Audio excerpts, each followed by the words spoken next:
Hello students, carbon and compound का lecture number 7 आज हम डिस्कस करने जा रहे हैं। इससे पहले हमने 6 कंप्लीट कर लिए हैं और आई थिंक एक और लेक्चर होगा, उसके बाद आपका ये चैप्टर भी कंप्लीट हो जाएगा। उसके बाद अगर आपको लगता है कि ऐसा टॉपिक हमारी सिलेबस के अंदर है जो इस वीडियो में कवर नहीं किया गया, तो आप हमें टेलीग्राम ऐप पे भी जो हमारा चैनल है उसके माध्यम से भी हमें रिपोर्ट कर सकते हो। और इस चैनल का जो लिंक है वो इसी वीडियो के नीचे डिस्क्रिप्शन में मिल जाएगा। वहाँ पे बच्चों आपको आने वाले टाइम में अभी भी कुछ उसमें सुधार हो रहा है। उस चैनल पे आपको रिवीजन नोट्स मिलेंगे, टाइम टू टाइम आपके क्वेश्चन मिलेंगे। हो सकता है आपको टाइम टाइम क्विज भी होती रहे और वहाँ पे आपको प्रैक्टिस सेट भी आपको मिलते रहेंगे, तो काफ़ी वहाँ पे फ़ायदा होने वाला है। तो आप टेलीग्राम ऐप को भी ज्वाइन कर सकते हैं, ठीक है। और उसके लिए आपको जो लिंक है वो इसी वीडियो के नीचे डिस्क्रिप्शन में मिल जाएगा। आप वहाँ पे मुझसे बात कर सकते हो, फीडबैक दे सकते हो भी ये टॉपिक हमारा रहता है, ये कंप्लीट करवाना है, या जो भी आपको कोई प्रॉब्लम है टॉपिक से रिलेटेड, तो भी आप उस पेज के इंफॉर्मेशन में जाके एडमिन को आप मैसेज कर सकते हो, ठीक है बच्चों। चलिए स्टार्ट करते हैं। आज का टॉपिक है formation of coal and petroleum. Formation of coal and petroleum. Coal and petroleum are the fossil fuels.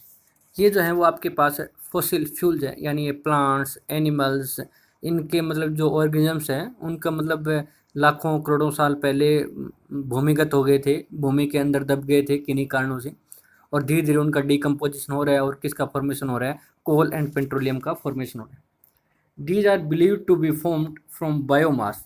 किससे बने हुए? Biomass which has been subjected to various biological and geological process inside the earth.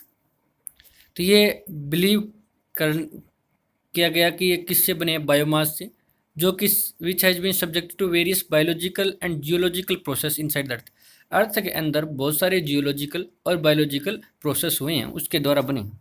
Coal is formed from the remains of plants and animals which died about millions of year ago. जैसे मैंने आपको बताया, बहुत करोड़ों लाखों साल पहले ही आपके पास जो प्लांट्स थे, एनिमल्स थे, वो आपके पास डाइड हो चुके थे, यानी जो मर चुके थे और जो भूमिगत हो गए थे, उसके कारण हमें कोल एंड पेट्रोलियम का फॉर्मेशन होता है। These remains gradually got very deep in the earth during earth के भूकंप के झटके वगैरह के कारण भी इनमें क्या हुआ है, आपके पास है ज्वालामुखी वगैरह के कारण इनमें मतलब ये भूमिगत हो चुके हैं। These remains were covered with sand, उनके ऊपर रेत आ गई, clay and water due to high temperature and high pressure and the absence of air inside the earth the fossil got convert into coal. अंदर जब ऊपर रेत आ गई तो नीचे का टेम्परेचर बढ़ गया, प्रेशर बढ़ गया, तो हाई टेम्परेचर हाई प्रेशर के कारण एयर वहाँ पे थी नहीं, तो जो आपका फॉसिल है वो किस में कन्वर्ट हो गया? कोल के अंदर कन्वर्ट हो गया। This process of conversion of plants and animals inside the earth under high temperature and pressure to coal is called carbonization. उसको हम क्या बोलते हैं? कार्बोनाइजेशन। जो आपका प्लांट्स और एनिमल्स जो दबे हुए हैं अर्थ के नीचे और हाई टेम्परेचर और हाई प्रेशर के कारण जब ये कोल में कन्वर्ट होते हैं, उस प्रोसेस को हम क्या बोलते हैं? कार्बोनाइजेशन बोलते हैं। तो ये ध्यान कर लेना बस, व्हाट इज कार्बोनाइजेशन, ठीक है। अब हम कुछ इंपॉर्टेंट कंपाउंड्स की बात कर रहे हैं और उस इंपॉर्टेंट कंपाउंड में दो पढ़ना है। पहला हमारे पास है एथेनॉल या फिर एथाइल अल्कोहल, और दूसरा है हमारे पास एथेनोइक एसिड। दूसरा कौन सा पढ़ेंगे बच्चों? एथेनोइक एसिड है, जिसका कॉमन नेम होगा आपके पास एसिटिक एसिड। क्या कॉमन नेम होगा आपका? एसिटिक एसिड, ठीक है। चलो इसकी बाद में बात कर लेंगे, पहले आज पहला इंपॉर्टेंट कंपाउंड तो पढ़े। पहला इंपॉर्टेंट कंपाउंड है एथेनॉल या फिर इथाइल अल्कोहल, ठीक है। इसका फॉर्मूला क्या होता है बच्चों? इसका फॉर्मूला होता है CH3CH2OH। कितने की चेन है? दो की चेन के लिए क्या लगाऊंगा? ईथ। कार्बन कार्बन के सिंगल बॉन्ड है तो क्या लगाऊंगा? एन। और अल्कोहल के लिए क्या लगेगा? ओल। तो इसका IUPAC नेम बन गया एथेनॉल। कॉमन नेम OH के लिए तो लगा दिया हमने अल्कोहल। कॉमन नेम करना हो तो आपको बता रहा हूँ, इसके तो लगा दिया अल्कोहल। अब ये क्या बच्चा आपके पास? CH3CH2, ये तो अल्केन से एक हाइड्रोजन कम है, और मैंने आपको बताया था कि अगर अल्केन से एक हाइड्रोजन कम हो तो वो कौन सा ग्रुप बन जाता है? Alkyl group. तो अल्काइल में जो अलग होता है वो नंबर ऑफ कार्बन एटम के लिए आता है। इसमें नंबर ऑफ कार्बन एटम कितने हैं? दो। दो के लिए क्या लिखूंगा? ईथ। बाकी एज इट इज, तो ये आगे लिख दिया, क्या बन गया? Ethyl alcohol. तो आईयूपीएसी नेम में तो एथेनॉल और कॉमन नेम आपका इथाइल एल्कोहल। इसी प्रकार मान लो मैं बात करूँ CH3OH की, तो क्या होगा आप पास एक की चेन मीथ, सिंगल बॉन्ड के लिए एन और एल्कोहल के लिए ओवल, तो क्या बन गया मेथेनॉल। कॉमन नेम करेंगे तो OH के लिए तो लगा दिया एल्कोहल। अब कौन सा अल्काइल ग्रुप बच गया, वो बच गया आपका मिथाइल, तो इसके आगे मिथाइल लिख दूंगा तो क्या बन गया मिथाइल एल्कोहल। एक ध्यान रख सकते हो, शायद मैंने बताया भी होगा आपको, ये फॉर्मूला जरूर ध्यान रखना, इसका कॉमन नेम ध्यान रख लेना बस, CH3CHOHCH3, इसका कॉमन नेम है आइसोप्रोपाइल एल्कोहल। क्या नाम है, आइसोप्रोपाइल एल्कोहल, ये बात है। और अगर आईयूपीएसी नेम करो तो 1 2 3 तीन की चेन बननी है, तीन की चेन के लिए प्रोप, सिंगल बॉन्ड के लिए एन, और कितने पे एल्कोहल है 2 पे, तो मैं लगा दूंगा 2 ओल, प्रोपेन 2। ठीक है, तो एथेनॉल या फिर ethyl alcohol. Ethanol is the second member of homologous alcoholic series. Alcoholic series के, क्योंकि पहला जो मेंबर है वो कौन हो गया आपके पास है CH3OH रह गया मिथाइल एल्कोहल, और दूसरा मेंबर कौन सा हो गया आपके पास इथाइल एल्कोहल है CH3CH2OH। अब देखो ये दूसरा मेंबर है और ये होमोलोगस सीरीज है, क्योंकि इन दोनों के बीच में कितने का डिफरेंस है, एक कार्बन है, 2 हाइड्रोजन का डिफरेंस है।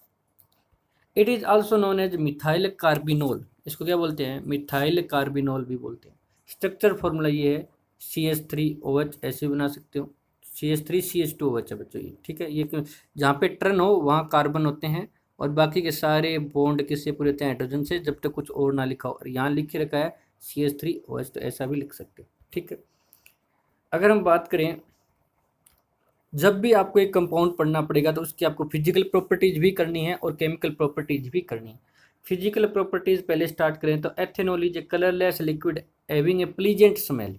मतलब है आपके पास जो एथेनॉल होता है वो आपके पास कलरलेस लिक्विड होता है। कैसा होता है बच्चों, कलरलेस लिक्विड होता है। ठीक है, और प्लीजेंट स्मेल होती है इसकी, कोई कलर नहीं होता। और ये बॉयल करता है 351 केल्विन पे। कितने पे बॉयल करता है, 351 केल्विन पे। It is miscible with water in all proportion, मतलब कुछ नहीं है, ये वर्ड ऐसे मैंने यूज कर लिया, ये ठीक है। इट इज सोल्यूबल है in water in all proportion, water के साथ ये सोल्यूबल है किसी भी रेशो के अंदर। और ये आपको पता हो तो वाइन वगैरह के अंदर भी ये यूज होता है एल्कोहल। ठीक है, तो आपको देखा होगा हर शाम को पानी के अंदर तो एथेनॉल मिलता ही है। It is non conductor of electricity, it does not contain ion. अब इसे CH3CH2OH के अंदर आयन नहीं है, चार्ज कैरियर नहीं है, तो ये इसमें से करंट पास नहीं होगा, इसलिए नॉन कंडक्टर है यानी insulator. It is neutral to litmus, ना तो ये रेड को ब्लू में कन्वर्ट करेगा, ना ये ब्लू को रेड में कन्वर्ट करेगा, ऐसा कुछ भी नहीं होगा। लिटमस पेपर पे अपना कोई भी एक्शन है नहीं दिखाएगा। ठीक है, अगर हम बात करें केमिकल प्रॉपर्टीज़ की, तो केमिकल प्रॉपर्टीज में पहला आपके पास आता है combustion. Ethanol burn in air with a blue flame to form CO2 and H2। मैंने पिछली क्लास में बताया था बच्चों कि कोई भी आपके पास है कार्बन का कंपाउंड हो, एल्कोहल हो, एल्डिहाइड हो, कीटोन हो, कार्बोक्सिलिक एसिड हो, अगर उनको आपने ऑक्सीजन में जलाया तो आपको केवल CO2 plus H2O plus heat plus light, इसके अलावा कुछ नहीं मिलना। अगर आपने कंप्लीटली बर्न किया तो यही मिलने वाला है। ठीक है, C2H5OH को ही जलाया आपने ऑक्सीजन की प्रेजेंस में, तो carbon dioxide, water plus heat plus light, इस इक्वेशन को आप बैलेंस कर लेना और ये इक्वेशन लिख भी लेना बच्चों। ठीक है, इक्वेशन सभी के लिखने। नंबर अगर 2 की बात करें हम, नंबर 2 है ऑक्सीडेशन। ऑक्सीडेशन अलग अलग है, जैसे इसमें कराओगे तो कुछ अलग बनेगा, जैसे CH3CH2OH और नेसेंट ऑक्सीजन, किसकी प्रेजेंस की बात कर रहे हैं मैं, chromic anhydride CrO3, chromium oxide की प्रेजेंस में अगर आप इसको करवाते हो तो देखिए क्या बनेगा। इसमें क्या होता है बच्चों, आपके पास ना, देखो हमने जैसे ये पढ़ा है, एक होता है पार्शली, एक होता है कंप्लीट ऑक्सीडेशन। कंप्लीट ऑक्सीडेशन का और पार्शली ऑक्सीडेशन का मतलब कैसे समझोगे, मतलब पार्शली ऑक्सीडेशन का मतलब होता है पूरी तरह से ऑक्सीडेशन ना करवाना। देखो मैंने ऑक्सीडेशन की डेफिनेशन 2 पढ़ी है, अगर मैंने दोनों प्रोसेस लगा दिए तो कंप्लीट, अगर मैंने एक लगाया तो पार्शली। जैसे ऑक्सीडेशन क्या होती है, removal of hydrogen and addition of oxygen, hydrogen को रिमूव करना ऑक्सीडेशन, और ऑक्सीजन को ऐड करना ऑक्सीडेशन, हाइड्रोजन को रिमूव करना ऑक्सीडेशन, ऑक्सीजन को ऐड करना ऑक्सीडेशन। 2 डेफिनेशन पढ़ी, इनमें से एक लगाता हूँ पहले, हाइड्रोजन रिमूव वाली। देखिए ध्यान से, CH2OH। पहले हाइड्रोजन क्या करता हूँ, रिमूव कर देता हूँ, तो H यहाँ से, H यहाँ से, चाहे किसी से आप ऊपर वाले 2 H भी ले सकते हो, ठीक है ना, कोई दिक्कत नहीं। ये हाइड्रोजन रिमूव कर दिया। अगर ये हाइड्रोजन रिमूव कर दिया तो क्या बता, CH3CHO बचाना, तो ये लिख दिया मैंने CH3CHO। जो हाइड्रोजन निकला वो ऑक्सीजन के साथ रिएक्शन करके क्या बना लेगा, वाटर। इक्वेशन बैलेंस खुद को करनी है बच्चों, ठीक है। अब देखिए ये जो CH3CHO बना, ये क्या होता है, एल्डिहाइड होता है। क्या होता है बच्चों, एल्डिहाइड। मैंने बताया था ना, CHO कौन से फंक्शनल ग्रुप की पहचान है, एल्डिहाइड की पहचान है। और इसका नाम हो जाएगा पास एथेनल। क्या नाम हो जाएगा, ईथेन और एल। एल्डिहाइड के लिए एल, एल्कोहल के लिए ओ, तो एथेनल, ठीक है। और कॉमन नेम अगर इसका याद करना चाहो तो कॉमन नेम होगा एसिटल्डिहाइड। क्या नाम होगा, एसिटल्डिहाइड, ठीक है, कर लोगे, तो ये होता है। जबकि अगर हम कंप्लीट कराएं, क्या कराएं बच्चों, नेक्स्ट देखिए, बाय स्ट्रॉन्ग ऑक्सीडाइजिंग एजेंट हो, इनमें से कोई हो, जैसे CH3CH2OH प्लस नसेंट ऑक्सीजन, और यहाँ पे लिख दिया हमने एसिडिफाइड K2Cr2O7। अब क्या करना है, अब आपके पास जो CH3CH2OH है, अब दोनों कर देना है। ये स्ट्रॉन्ग ऑक्सीडाइजिंग एजेंट है, अब वो कम ऑक्सीडाइजिंग एजेंट थे, इसलिए केवल एक काम किया इन दोनों के, हाइड्रोजन हटा दिया, ऑक्सीजन जोड़ दिया। तो यहाँ ऑक्सीजन डबल बॉन्ड बना लेगा कि नहीं बना लेगा, इसी के साथ ही हाइड्रोजन हटा दिया, ऑक्सीजन बना लिया, तो क्या बन गया CH3C। हाइड्रोजन हटा दिया, हाइड्रोजन का ऑक्सीजन, चाहे यहाँ पे सीधा देख लो, बॉन्ड बनाने की जरूरत नहीं है, यहाँ H2 लगा दिया, तो यहाँ पे क्या आ जाएगा, ऑक्सीजन। दो हाइड्रोजन की जगह एक ही ऑक्सीजन आएगा ना, क्यों, क्योंकि हाइड्रोजन तो एक ही बॉन्ड बनाता है, एक हाइड्रोजन है, जबकि अकेला ऑक्सीजन कितने बनाता है, 2 बनाता है ना। तो इस H2 की जगह पर मैंने क्या लिख दिया, O लिख दिया, बाकी मैंने OH एज इट इज लिख दिया। जो हाइड्रोजन ऑक्सीजन मिलकर जाएंगे वो क्या बना लेंगे, H2 बना लेंगे, बैलेंस कर लोगे। इसका नाम है एथेनोइक एसिड। IUPAC नेम क्या है बच्चों इसका, एथेनोइक एसिड है। और कॉमन नेम की बात करें तो इसका कॉमन नेम कैसा है, एसिटिक एसिड है। कॉमन नेम क्या है इसका, एसिटिक एसिड। याद हुआ कुछ, कर लोगे इस तरह से। नेक्स्ट देखिए, रिएक्शन विद सोडियम। एथेनॉल को रिएक्ट कराएं सोडियम के साथ तो हाइड्रोजन गैस और सोडियम इथोक्साइड बनता है।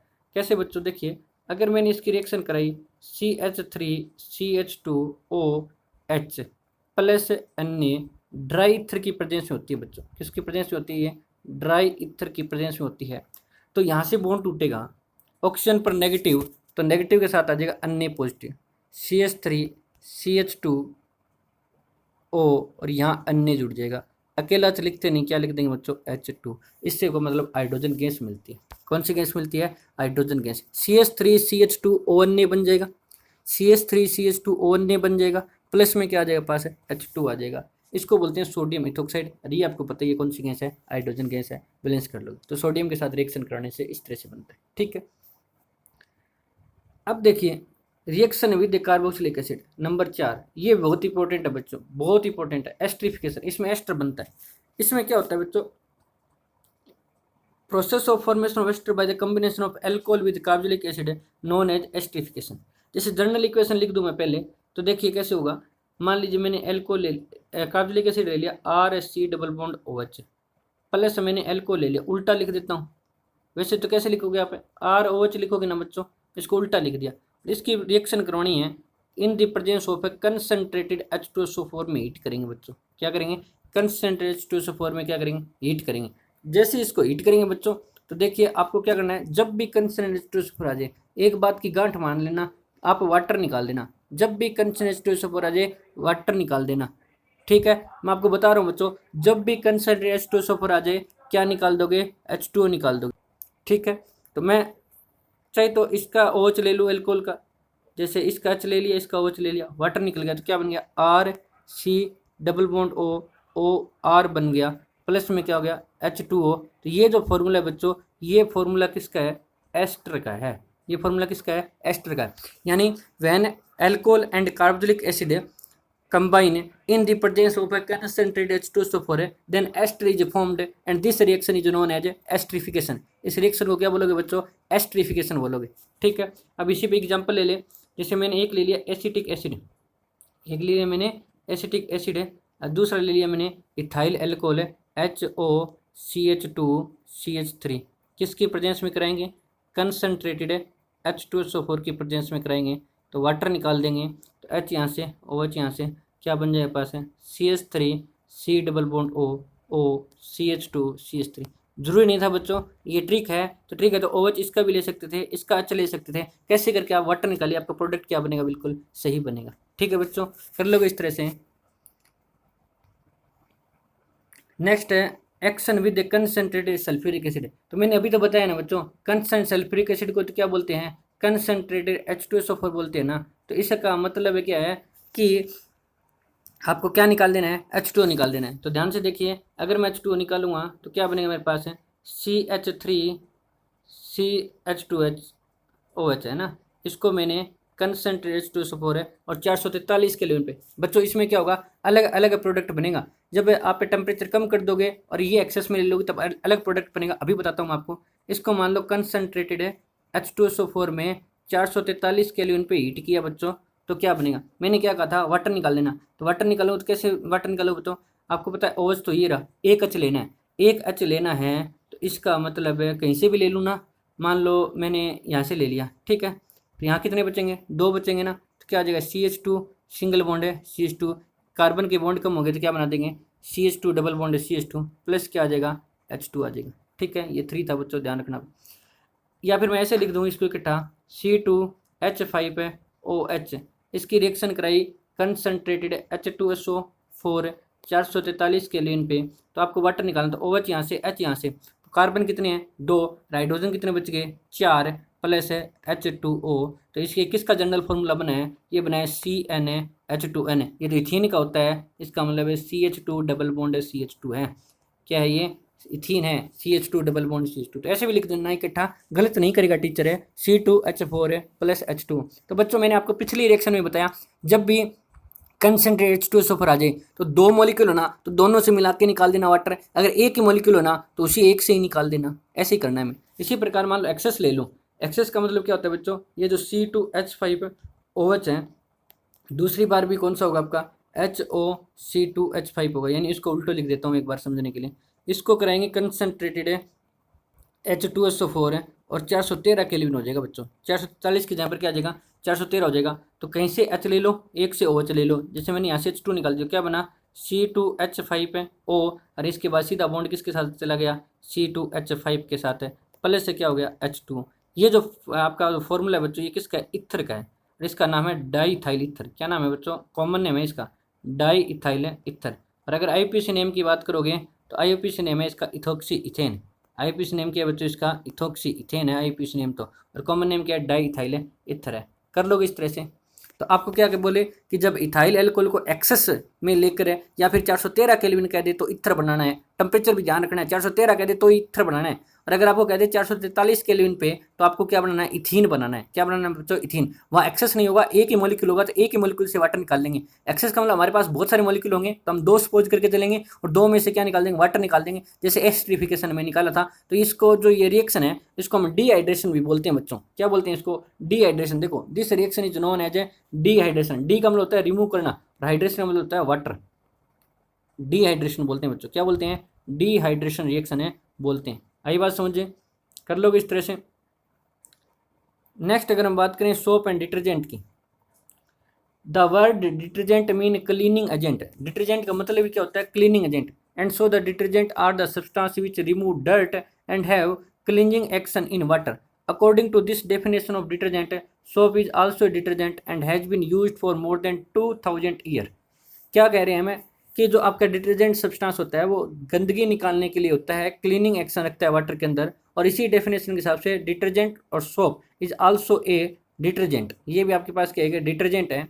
And has been use to more than 2000 year. बहुत सालों से ये क्या कर रहे हैं, इसको यूज कर रहे हैं। There are 2 types of detergent, soapy detergent या फिर बोलते हैं सोप, या फिर नॉन सोपी डिटर्जेंट यानी सोपलेस सोप, जो साबुन नहीं होती, जिसको हमें सर्फ बोल देते हैं। एक्चुअली में सर्फेक्टेंट होता है, हम शॉर्ट में इसको सर्फ बोल देते हैं। ठीक है। सोप की अगर हम बात करें तो सोप इज सोडियम और potassium salt of some long chain carbolic acid. ये जो होता है लॉन्ग चेन होता है कार्बोलिक एसिड का, ये होता है C17H35 है, C double bond O negative और Na पॉजिटिव, इस तरह से जुड़ा होता है। ये सोप का फॉर्मूला होता है। ठीक। Sodium salt of fatty acid are also known as hard soap and potassium salt of fatty acid are known as soft soap. अगर इसे सोडियम की जगह पोटेशियम लगा दूंगा, मतलब के पॉजिटिव लगा दूंगा, एक ही ग्रुप के है ना बच्चों, अल्कली मेटल है ये, ठीक है ना, आगे वाले चैप्टर में पढ़ेंगे पीरियोडिक टेबल वाले में। तो ये जो एक ही ग्रुप के हैं, अगर मैंने सोडियम लगा दिया तो इसको बोलेंगे हार्ड सोप है, अगर मैंने पोटेशियम लगा दिया तो क्या बोलेंगे इसको, soft soap. Soap as a large non ionic hydrocarbon and ionic C double bond ionic. ये जो पार्ट है ना बच्चों, ये आपका नॉन आयनिक है, जबकि ये जो पार्ट है वो आयनिक है, क्योंकि उसके अंदर आयन है, नेगेटिव पॉजिटिव चार्ज है। The structure of soap can be represented as, ये जो स्ट्रक्चर है आप यहाँ पे शायद नहीं बना हुआ है, तो मैंने आपको बता दिया, इस तरह से लिख सकते हो। इसमें क्या होगा बच्चों, इस तरह से टर्न करके 17 करनी है, ठीक है, जैसे 1 2 3 4 5 6 7 8 9 10 11 12 13 14 15 16 और यहाँ आ जाएगा 17 C double bond O negative, ठीक है। प्रिपरेशन ऑफ सोप की बात करें हम, तो soap is prepared by heating oil और फैट ऑफ वेजिटेबल और animal origin with concentrated sodium hydroxide solution, यानी कास्टिक सोडा। कैसे प्रिपेयर करना है, आपको हीट करना है ऑयल को या फैट ऑफ वेजिटेबल का, किसके साथ है, सोडियम हाइड्रोक्साइड सॉल्यूशन के साथ। यानी आपको अन्योच लेना है और उस अन्योच के अंदर आपको ऑयल डाल के क्या करना है, इसको हीट करना है बच्चों, क्या करना है, इसको हीट करना है। Hydrolysis of fat takes place, तो जो फैट है उसका हाइड्रोलिसिस हो जाएगा। And mixture of sodium salt of fatty acid formed are use of soap of alkaline hydrolysis of oils. Fat is commonly known as sponification. जो fat है उसको हम क्या बोलते हैं, स्पोनिफिकेशन बोलते हैं। क्या बोलते हैं बच्चों, स्पोनिफिकेशन, ठीक है, ध्यान रखेंगे। स्पोनिफिकेशन बहुत बार एग्जाम में आ चुका है बच्चों। तो इसमें क्या है, देखो वेजिटेबल ऑयल डाला, इधर से सोडियम हाइड्रोक्साइड डाला, दोनों को मिक्स किया, और ये आयरन का टैंक है, इसके नीचे हमने ग्लिसरॉल लगा रखा है, तो ऊपर आपके पास क्या बन जाएगा, सोप का फॉर्मेशन हो जाएगा। लिमिटेशन क्या है बच्चों सोप की, soap is not stable for washing cloth with hard water because of the following reason. आपके पास क्या होता है, ये हार्ड वाटर में काम नहीं करता है बच्चों। सोप जो है ना वो हार्ड वाटर, जैसे कुएं वगैरह का पानी आ गया ना, इनमें काम नहीं करता है, खारा पानी इनमें भी काम नहीं करेगा। वैसे वेल वाटर जो होता है, जो आपका वो कौन सा होता है, हार्ड वाटर होता है, कुएं का पानी। Hard water contain salt of calcium and magnesium. Calcium होता है और उसके अंदर क्या होता है बच्चों, मैग्नीशियम होता है। When soap is added to hard water, calcium and magnesium ion of hard water react with soap forming insoluble calcium and magnesium salt of fatty acid।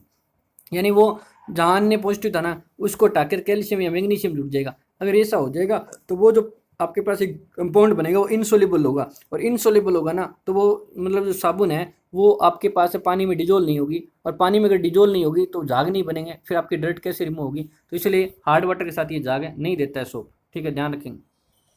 Limitation of soap की बात में और करें तो soap is not stable for washing clothes with hard water because of following reason में दूसरा reason है कि when hard water is used soap form insoluble precipitation of calcium and magnesium salt which stick to the cloth being washed, therefore it interfere with the cleaning ability of the soap and make the cleaning process difficult। तो इस तरह से वो process को क्या बना देता है, आपके पास है डिफिकल्ट है बना देता है। तो आज के लिए इतना ही बच्चों।